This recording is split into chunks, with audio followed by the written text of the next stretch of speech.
Seorang remaja laki-laki bernama Ariel, yang dikenal sebagai anak pemberani di desanya, mengalami peristiwa mengerikan saat mencari ikan di sungai yang menjadi sarang buaya. Keberanian berubah menjadi pelajaran berharga tentang alam, takdir, dan nilai hidup. Desa kecil di pedalaman Kalimantan dikelilingi hutan lebat dan sungai besar. Narasi menjelaskan hubungan masyarakat dengan sungai sebagai sumber kehidupan. Ariel adalah seorang remaja 15 tahun yang ceria dan tangkas. Meski sering diingatkan oleh ibunya untuk berhati-hati, ia cenderung meremehkan bahaya sungai. Orang tua desa bercerita tentang buaya raja yang menjaga sungai. Sebagian menganggap ini hanya cerita lama, tapi sebagian warga meyakini kebenarannya.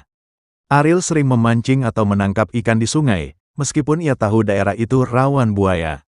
Ia merasa lebih hebat dari teman-temannya yang takut.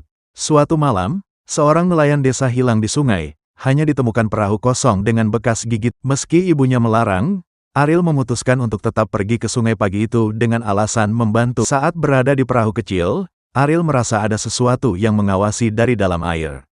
Tiba-tiba, perahunya diguncang keras, dan seekor buaya besar menerkamnya. Ariel berusaha melawan, menggunakan pisau kecil yang ia bawa. Ketegangan meningkat saat buaya menyeretnya ke bawah air. Cuplikan suara dan gambaran gelap di bawah air menambah intensitas. Beberapa warga yang mendengar teriakan Ariel datang membantu. Dengan alat seadanya, mereka melawan buaya untuk menyelamatkan Ariel.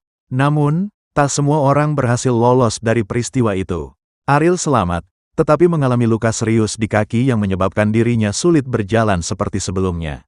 Ia mulai memahami bahwa sungai dan penghuninya harus dihormati. Ia menyadari bahwa keberanian yang tak berpikir matang bisa membawa bencana.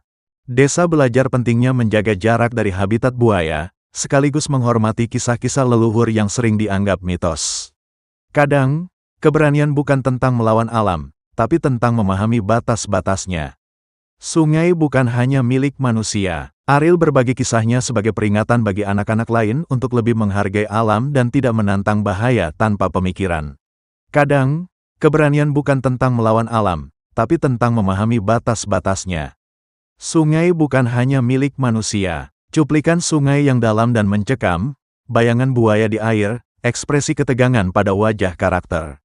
Suara gemercik air, teriakan, dan suara raungan buaya untuk meningkatkan suasana. Jangan menganggap remeh peringatan alam dan tradisi, serta pentingnya bekerja sama untuk melindungi komunitas.